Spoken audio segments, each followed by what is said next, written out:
Hey, folks, happy Wednesday. And it's that time of the month again where we rank some albums. And this time we are taking on Peter Gabriel. Peter Gabriel is incredible.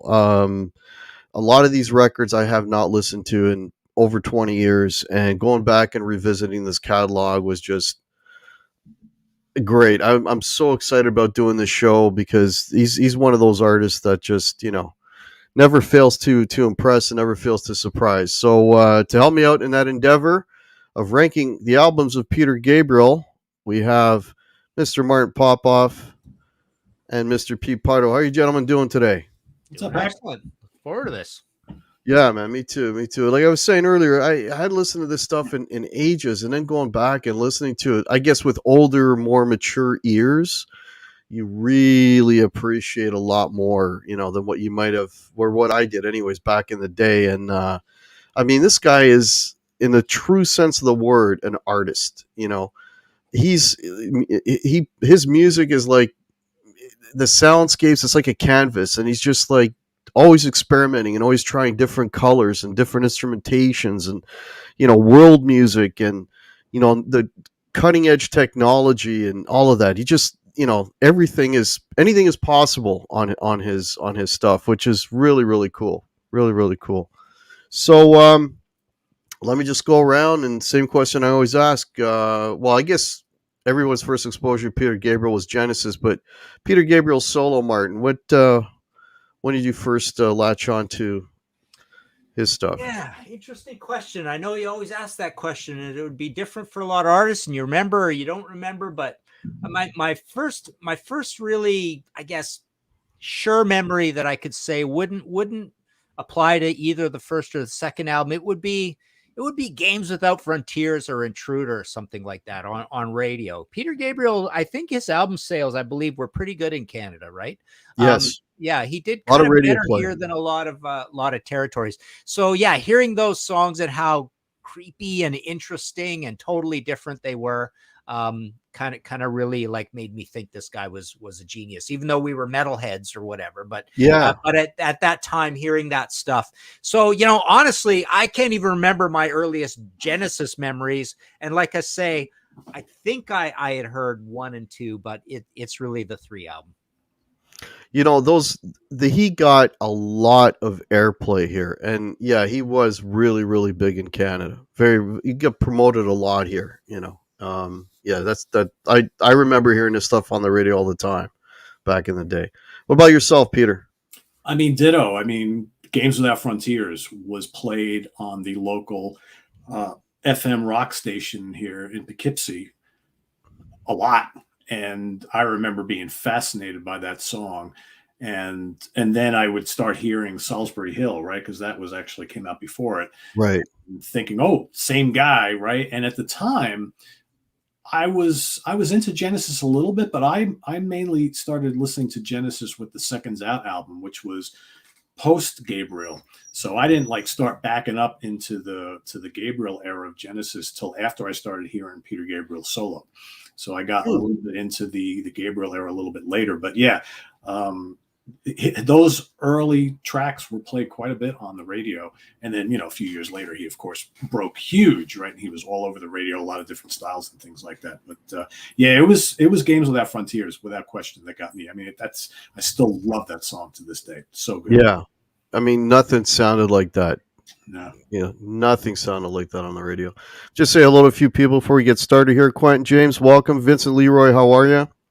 Gary Davlin, nice to see you. Sandra, how's it going? Thanks for being here. Spencer Cron, Guitar Man 45.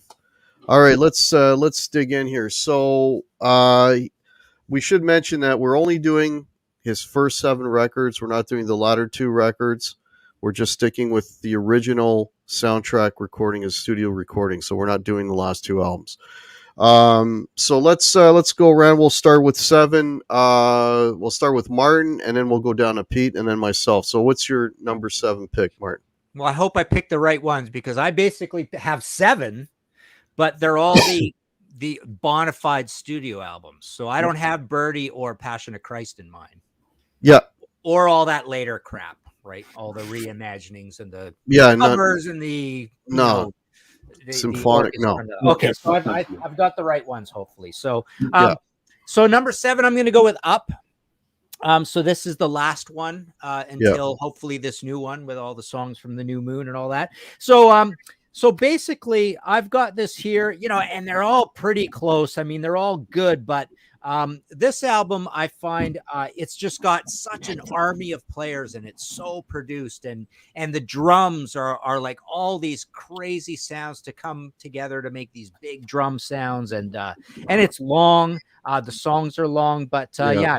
Darkness I really love. So my notes on Darkness, it's this idea of it's got these Steve Hackett kind of extremes that I don't appreciate. Like, I don't like hearing the gorgeous mellow Peter Gabriel song and then all hell breaks loose kind of thing. But yeah, so there's kind of massive drums. The second track's even got kind of hip hoppy things on it. But yeah, some great ballad type things on it. Sky Blue is great. No Way Out is sort of a Mercy Street kind of thing. I don't like the Barry Williams Show. That's kind of a jazzier sort of one. But yeah. It's mellow, it's lush, it's very, very produced. There's a ton of players. It's like the Steely Dan of alternative prog. So it's just a little too overwhelming and smothering, but it's a kind of a weird war when you put these up against, like, say, the early ones. It's like if I was on a desert island, I would take this over any of the other ones. And my number 6 choice, because I want to learn them more than I know them, sort of thing. And there's just so much here. Once you play them many, many, many times, you would start to absorb these songs better. But I just find it just to be overwhelming. So there you go, number 7, Up. Yeah, cool. All right, what do you got? What's your number 7, Pete? Well, if I was going to a desert island, I wouldn't take this one. I would give it to someone else to take to their desert island. Yeah, I would honestly say, out of the 7 that we're ranking today, this is the only one that I really don't care for. I find this kind of claustrophobic. It's very ambient. It's a lot of electronic noodling going on. It's got these weird industrial moments. Yeah, it's kind of lush, and production-wise, I guess it's okay, but these songs just don't really speak to me. And it doesn't really appeal to me. And honestly, I don't really mind the Barry Williams Show all that much. That's kind of quirky, has a weird charm to it. I don't love it, but that's probably my favorite song on the album. And the rest of it, Departure's okay. The Drop is all right. I don't know. To me, this is his least appealing album. It's going to places that I don't really want to follow Peter Gabriel into. And it's interesting how there are other albums that he's done that touch on some of this stuff, but he's moving a little bit too far for me, even on this one. So that's my number 7, Up, from 2002. Yeah. I'm kind of leaning more towards P with this one. It is my number 7. So I wrote a few notes here. It's not a bad record. Some of the tracks are a little bit long on it. It's an interesting mix of interesting mix of sounds. He's creating some pretty cool soundscapes on this, which he does quite often. Highlights for me I like the opener, Darkness. It's got like that heavy kind of industrial vibe happening there, mixed in with some nice melodies. Growing Up is a good song, a little bit long. I think it runs around 7 minutes, but that's a good song. I just find the record as a whole, it's just a very somber record to me. The impression I get is that it's somber at times. Some tracks just don't have enough going on. You know what I mean? It's very sparse. There's just too many quiet moments on this record for me. Not enough up-tempo stuff to kind of break it up. You get a little bit of ear fatigue, you know what I mean? When one song ends and then the other one sounds like the one you just heard, so it needed a few, I don't know, just a little more variety in tempo and styles to sort of like perk up your ears, give yourself that ear cleansing, of here's something different, So yeah, out of all of them, this was the one that again, it's not a terrible record, but it's not one I could sit and I could listen to like all the way through. Like this one, of all the records, this was the one that took effort, for me to like. I was going to say, it's not an easy listen to me. No, at all. No. So, but yeah, that's my number 7. Alrighty. Number 6. Okay. Number 6, I went with Us. So basically, the idea here is maybe it's a lazy narrative, but to me, it sounds like an overproduced, bloated version of So on its way to Up. So I really like it. The tracks, a lot of the tracks even kind of match up to things on So, but I really love Come Talk to Me and Secret World. So the first and the last one. The last one pulls those weird kind of Van Morrison, Bruce Springsteen strings on you that he sometimes does, right? But I don't like Steam and Kiss That Frog. I don't like these funky dancey songs that he does that are supposed to be the singles. But so much of the rest of it is really cool. Blood of Eden, awesome ballad, kind of African-y one, 14 Black Paintings. So again, it just seems like, what I was going to say about both of these, I guess, after listening to you guys is that he does all these great things that he does, but we've already heard those great emotional heartstrings pulled in various directions on previous albums. And so for Up, I'm hearing some of them here, and on Here, I'm hearing some of them on So. Not so much. I think there's a break between So and what came previous, but basically this fits right in the middle of those albums. So that's my number 6. Cool. All right. What's your number 6, Pete? Well, Martin and I are in sync. Us is my number 6. My issue with Us, I think there are songs on here that I really like a lot. Like Come Talk to Me, I think is terrific. Digging in the Dirt is terrific. I actually really like Steam a lot. I like Blood of Eden. Kiss That Frog is okay. Secret World is okay. The rest of it, I find a little bland and just a little uninteresting, and very similar to some of the qualities that I don't like about the next album, Up. So it's one of those couple good ones. The rest of it, it's kind of a middling album for me. I think after these two, all the other albums I appreciate quite a bit more. Yeah. Well, I think we're all in sync here, guys. Yeah. I swear we didn't practice this before. No, not at all. It's like, yeah, I have kind of similar feelings to this as Up. I love Steam. Outside of Steam and Digging in the Dirt, which I think are both great, I love that chorus and Digging in that Dirt. That switch over is really cool. But a lot of it again, just the songs sound like just very subdued and quiet. Not enough variety again in the tempos. There's not enough mix between up tempo and quieter songs. I mean, the guy's a fantastic lyricist. I get that. And there's, he's a poet, but I'm way more of a music guy than I am a lyric guy. So there has to be something interesting to grab my ear musically in order for me to really get into the song. And there's just not a lot going on in this record outside of the ones I mentioned. But again, he paints some really cool soundscapes in it at times. But yeah, it's just it's like you say, there's some really good tracks on there, but then there's a lot that really could have been on Up. It's very similar, right? So yeah, that's my number 6. All righty, what do we got for 5? I'll reiterate again. I would say both of these I would take to the desert island because I just feel they could keep on giving for years. There's just so much to get into here, and you could put on headphones and just probably be entertained forever. But this one does sound a little bit like that front cover and that blue suit, I think, as well, right? It's a very 90s sort of thing. But anyway, so my next choice is Rain Car 1 debut, whatever you want to call it. So the debut, I find the first two to be pretty conservative. They're his sort of New Yorkie albums with Tony Levin and some sax and stuff like that, and some rock and stuff going on. But basically, love Moribund the Burgermeister. So that's more of like a quirky, proggy, old Genesis. Yeah. Next level, Peter Gabriel 3 sort of song. But Salisbury Hill's amazing. I love Modern Love, up-tempo rocker there. Totally don't need Excuse Me, the barbershop thing. Love Humdrum a lot. Love Slow Burn, Waiting for the Big One. Don't care for it. It's a slow blues. Blues. Down the Dolce Vita is kind of cool, even though it's kind of disco-y and hard rock. And I love Here Comes the Flood as well. So yeah, this is a conservatively recorded, probably even surprisingly mainstream album coming out of Genesis. It's probably more mainstream than you would have even thought he would have been. But yeah, I love it. It's got a lot of charm.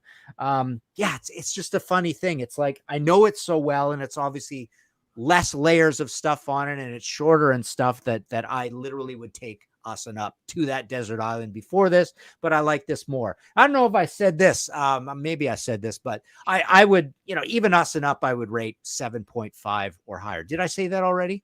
No. Okay, good. So yeah, I mean, I'm liking all this stuff, but they're just getting better as we move along. So Rain Car 1 debut. All righty, Pete, what's your number 5? So I will say for me, all these ones coming up are very good to great albums, but looks like we're going to finally deviate a little bit from each other's rankings. So I'm going to go with Security from 1982, which is apparently one of the first ever digital recordings. You can kind of tell, right? Lots of synthesizers here, really rhythmic album. I think, like, as far as like the grooves and all that kind of stuff going on. I mean, there's some amazing shit on here. Really, really cool. I love San Jacinto. I Have the Touch is really good. Family and the Fishing Net is great. Shock the Monkey, of course, is great. Lay Your Hands on Me, really, really good track. Kiss Alive, all really good songs on here. It's very compact. There's only 8 tracks on here. I love the production of it. Really cool sounding, but a little, this one kind of deviated a little bit from the first 3, which is okay because I think it was time for him to do something a little bit different. So I really like it. Cool cover, really good album. It's number 5, but it's really, really good. So yeah, kind of along the same lines. Security, or Peter Gabriel 4, 1978.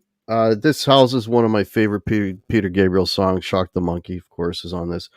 And when that came out, I mean, it was so new and original sounding. There was nothing like that on the radio. I mean, this is 1978. This is new wave before really new wave. And you could tell it definitely influenced a lot of new wave stuff that was coming around the corner in a couple of years. Other standouts for me, I Have the Touch. I love that song. That's another one of my favorites. The Family and the Fishing Net is really cool, and Wallflower is just a beautiful piece of music. There's a song that is kind of very minimalistic instrumentation wise, but it has such a beautiful chord melody in that song that just kind of it just works really, really well. Some of his material uses some pretty sparse instrumentals at times, but a song like Wallflower is an example of that, but an example of that for when it works. But all in all, it's a pretty good album. Yeah, I would say like these next ones are all really, from really good to great. So, but yeah, my number 5 is Security. Alrighty. All right. What do we got for number 4? My number 4 is So. Love it to death. Amazing album.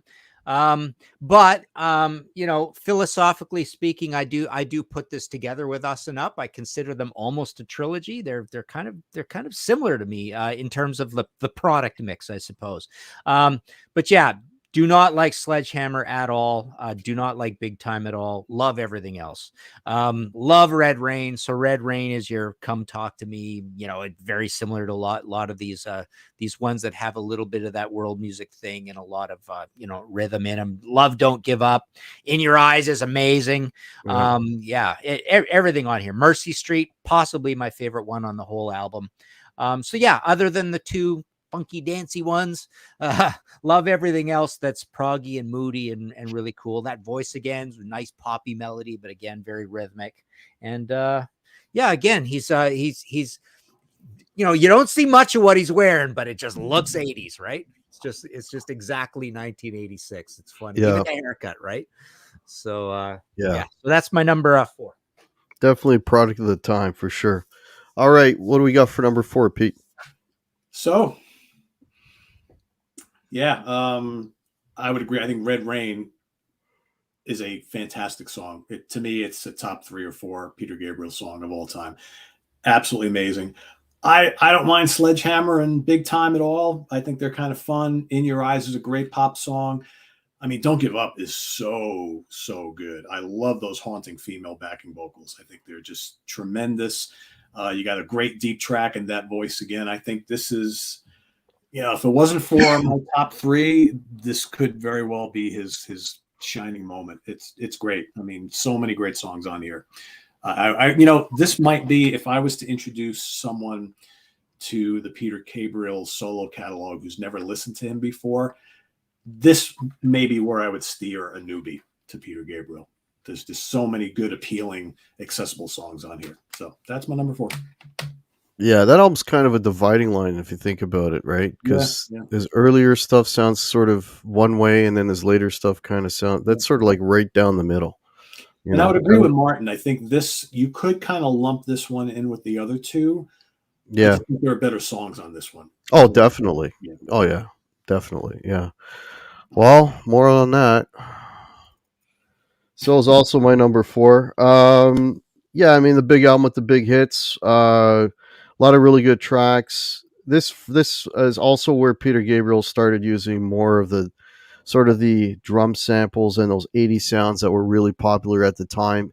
And he started making use of, again, this is where he started using that sort of sparse instrumentation that sometimes makes me wanting more. That being said, Red Rain is a great, very full sounding track. Sledgehammer is cool. It's never been one of my favorites. I much prefer Big Time. I think that's a better song. In Your Eyes is, I mean, just beautiful. Some of the sounds on this album, because of that whole 80s keyboardy thing, some of them just sound a little bit dated to me, listening to in 2023. Mercy Street, We Do What We Were Told, Don't Give Up. They all have that spartaness I spoke about, but again, sometimes it works. And more so if it's interspersed with, some more up-tempo stuff to kind of cleanse the ear. And this record's got a good mixture of both. So it doesn't suffer, for me, like Us and Up does. So in that regard, but yeah, fantastic record. So I mean, and I believe that is his best seller, right? That's his biggest selling album, right? Like 8 times platinum. Is that right? Did I read that right? Sure. Something ridiculous like that. It was crazy. Yeah. So there you go. All righty. We're down to our top 3. This is going by quick. All right. Well, I'm going with Scratch too. So basically, love this album to death. Again, I really group it with the first one. I it's pretty conservative. It's that downtown New York rock and rollsy kind of thing going, David Rhodes and all that kind of stuff. Love the songs on it. The lyrics are amazing. We've got an episode of The Contrarians where Ralph Chapman does just an amazing rundown of this album. It's like over an hour long. We're only talk about this album. But the lyrics are so good. Love on the Air, just a good rockin', thumping sort of song. It's neat to hear. It's neat to hear that he actually did some kind of hard rocky stuff, right? Yeah. That way. DIY is amazing. Mother of Violence, one of the best mellow songs he ever did. White Shadow's amazing as well. Wonderful Day in a One-Way World, just kind of poppy and elegant, sort of very English. So yeah, it's kind of Englishy, New Yorky, singer-songwritery, even a little bit. A lot of different styles on here. Perspective, another kind of rocky one that almost reminds me of like Poppy Blue Oyster Cult, that one. Home Sweet Home, really tragic lyric on that, but it's got sax and it's another kind of New Yorky one. So yeah, number 3, Scratch. Yeah, it's a good one. That's a great record. All right, what's your number 3? Martin, you ever feel like maybe he kind of took some of the feel of some of the more rockin' stuff from the Lamb Lies Down on Broadway, that New York feel, and continued on the first 2 albums? Yeah. Good point, for sure. Well, Martin and I didn't share notes, but I'm also going to go with the Scratch album for number 3. Yeah, I love the gritty Robert Fripp production on here. I love having him playing guitar and Peter Gabriel. Yep. I think he just fits right in. On the Air just totally rocks. I love DIY. A Wonderful Day in a One-Way World is so quirky. I love it. White Shadow, to me, could have been a Genesis song, as could a few of the other ones. I love Tony Levin's bass work on Exposure. Ah, so good. Yeah, this is really, really strong. I really like the early catalog of Gabriel quite a bit. It's very different, but really gritty and raw and rocking. And yeah, it is very New Yorky. I totally dig it. That's my number 3. All right. I swear we didn't discuss this beforehand, but that's also my number 3. You know, his earlier albums, one thing I liked about his earlier albums is he used acoustic drums and electric guitars. The sampling and the drum loops and the keyboard samples, none of that was there, and I much prefer that. More rock albums, right? To me, anyway. Yeah, it's a band. I want to, and I love bands, right? So, On the Air, the opening track it's killer, man. Robert Fripp's guitar work on this is absolutely stellar. Like you said, he's just a perfect fit. DIY is great. Also, I get a little bit of a Bowie vibe on some of the songs on this. I hear a lot of that. And of course, Fripp did play with Bowie in the mid '70s as well. I hear, and I also, the other thing I pick up on some of these tracks is some Pete Townsend, vibe on it. But the album starts out really strong. Mother of Violence is absolutely fantastic. It's great. The piano chord melody with the guitar is just phenomenal on that. A Wonderful Day in a One-Way World is fun. It's catchy. It's got so many great songs. White Shadow was killer. The second side is the first side is a stronger side for me, but there are some pretty cool tunes on the second side. Indigo is good. Animal Magic, I like. Perspective, they're all cool. But the guitar playing on this record that's what I pick up on, and it is absolutely killer playing on this record. But yeah, that's my number 3. Cool. Scratch. Or all right. Peter 2. I said David Rhodes. I don't think David Rhodes he's not on that. I guess he doesn't arrive till later. So I was wrong about David Rhodes on that. But and Robert Fripp is on some of it, right? Yeah. God, these albums have so many players on them, right? Yes. That's one of the things that why my number 2 and my number 1. I feel like there's more of a band happening. But anyways, I went with here we've got our Security English version. And then we've got our Security German version, the Deutsche album. Remember, it's like the David Lee Roth with the Spanish album, but he's got the full on. There's your track list, right? So yeah, I've got this at number 2 because I really love the fact that I think this is the only album out of all of them that sounds musically like a concept album, where all the tracks sound like they really fit together because it's this very odd, interesting, rhythmic, lacking, I think, in cymbals. But a lot of kind of advanced electronics, very, very sparse, atmospheric. But everything on here to me feels like it all fits together in kind of like a weird, cool concept. But yeah, Rhythm of the Heat. I Have the Touch is amazing. The whole first side, wow. San Jacinto, Family in the Fishing Net. Don't like Shock the Monkey, as per how I am on all of these, right?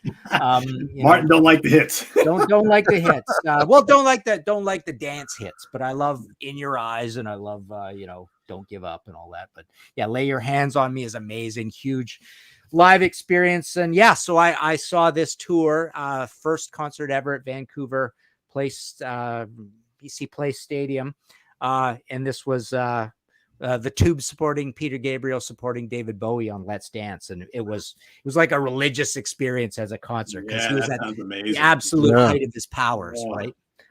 With this album, like, this is as cool as he would ever get. That's for certain, right? This is why he's always been cool, and the cool bar is so high, but he was never cooler than when he was touring this record, right? This was the apex of the wow, he's out there and he's doing something amazing, and there's all this excitement about him, but he hasn't broken through. He's still got that cult coolness to him, right?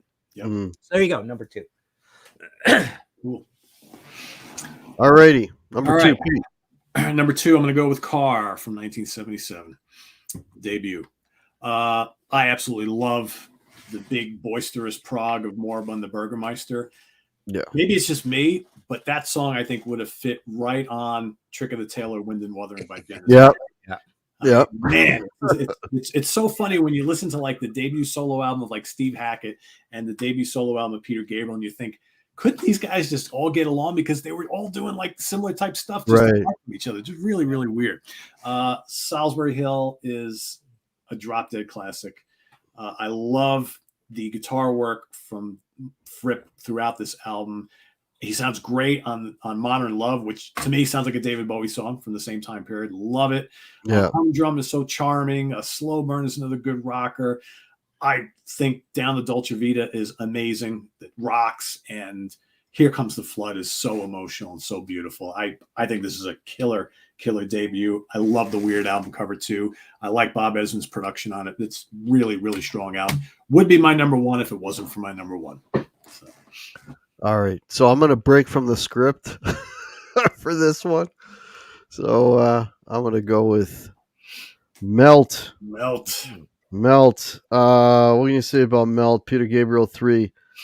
Just the fantastic players, the musicianship on this record, and all his albums are amazing. I mean, on that record, he's got, just to name a few, Robert Fripp's on it, Phil Collins is on it, Tony Levin is on it. He's using acoustic electric guitars, real drums throughout, so I'm in. This album is it's home to two of my favorite Peter Gabriel songs. I can't recall. I have no memory of anything at all. I mean, I just love that song. Games Without Frontiers, absolutely killer track.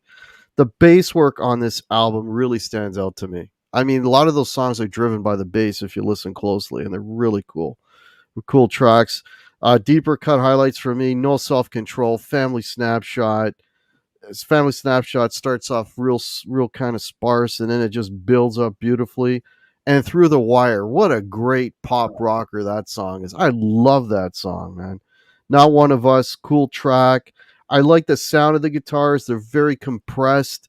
It's that, the sound of sort of that very raw, compressed sound with a little bit of chorus at times. It sounds really cool. Lead a Normal Life, another sparse tune, but it works here especially because, again, where it sits in the album order, and of course you have Biko on this as well. Just a great album, top to bottom. This would be my number one if not for the tracks on my number one. But this record is just drop dead amazing.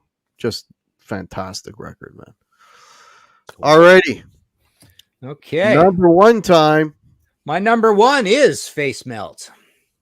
So my funny story with this one, Pete probably heard this one before, but off of Backstage Auctions, I bought a bunch of memorabilia 15 years ago or something. And it was from Genesis's manager, Peter Gabriel. I think it was Peter Gabriel and Genesis's manager. They might have had the same manager for a while there. Was it a William something? I'm not sure.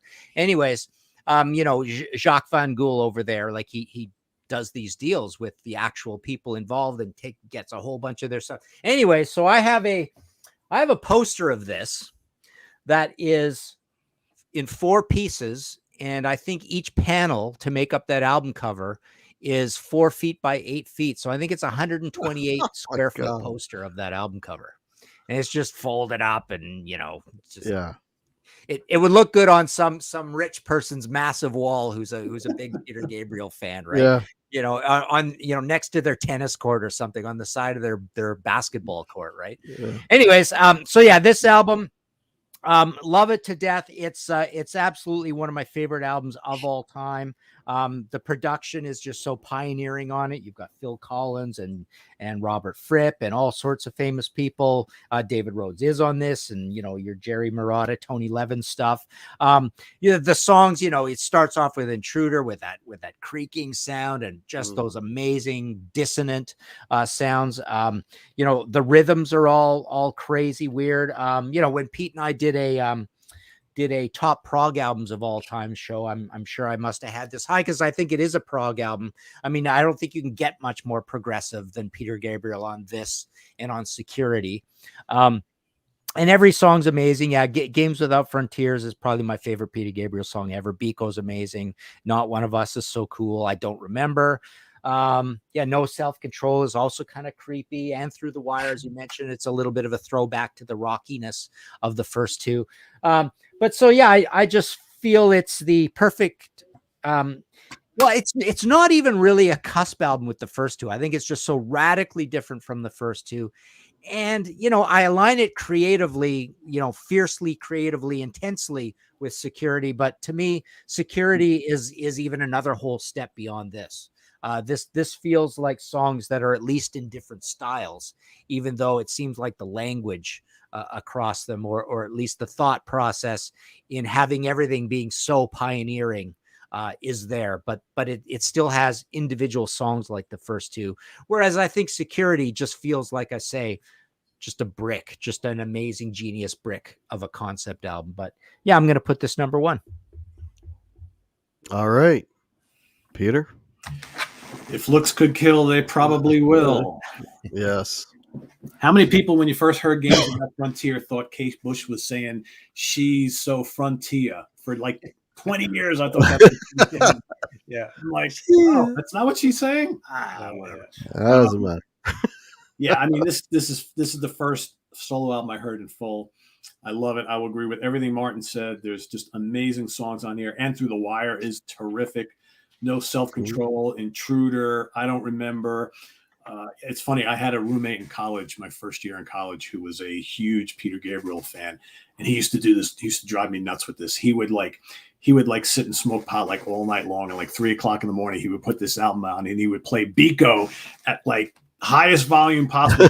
Walk around the suite doing this, singing Biko, and he would play it over and over again, and I'd be like, "Really, we're gonna do this again and again and again?" I'm like, all right, motherfucker. That Marching Out album by Yngwie Malmsteen is coming on in like 5 minutes. I'm gonna torture you now. So, yeah. But I thought you were gonna say what Hack said earlier, because I remember now in college, people would walk around saying, "I don't remember. I don't recall. I don't remember." Literally, it was kind of a catchphrase, right? Yeah. Yep. Exactly. But yeah, this is, to me, it's pretty much a perfect album. I love it. It's I love the production of it. I love the playing on it. A lot of great guitar work on it. His vocals just sound great on this album. I think that this is as great as the other two are. I think this is just kind of on another level for me. So yeah, Melt or Peter Gabriel 3, my number one. Yeah, it's a great record. Great record. Well, again, I broke away from the pack. Car, or One, or whatever you want to call it. I mean, this is basically almost a perfect album for me. Moribund the Burgermeister is a very fun sounding Genesis song. Basically, Salisbury Hill, that is a perfect song, and I believe that's Steve Hunter playing that part on the acoustic guitar. Yes. So just a fantastic, amazing song. Modern Love, that chord riff is so cool. It's a great rockin' tune. It's a rock song, and I love when he's just playing straight up rock stuff. Experimented a little bit on this record. Martin, you mentioned you weren't crazy about the barbershop singing of Excuse Me. I just think it's a fun tune. Humdrum, fantastic. Bob Ezrin's production, for example, on Slow Burn is over the top, but it is great. And I can hear some of the Bob Ezrin trademark stuff going on this. I hear, I heard that on Welcome to My Nightmare, and I can hear some of the sonics are kind of similar, right? None of us mentioned Lou Reed as well. There's a bit of a Lou Reed vibe with some of that early stuff, right? Yeah. Waiting for the Big One. I know you're not a fan of the blues, but that's a blues tune. But then he's got that tag that comes in that out of left field, and it's gorgeous. And like, you would never think of putting that on the end of that, but oh my God, does it work? And it's amazing. I love that tag on that. Dolce Vita. I hear a lot of Bowie in that. The beautiful big production of Here Comes the Flood. That's got Ezrin all over it, man. And it's killer. It sounds killer. It's like I said, it's basically like a perfect album for me. Why? Because the songs are amazing, and it's just got enough variety to it. He's dabbling in different, barbershop and blues and straight up rock, and it's just got a nice variety. You can sit there and put that on, and it'll entertain you for the full length of the record. And yeah, it's almost the perfect record for me. So that's my number one. There you go. Cool. That was quick. We did that in 40 minutes, guys. Right? Small There you catalog. go. Alrighty. So, Martin, anything you want to mention? Anything coming up?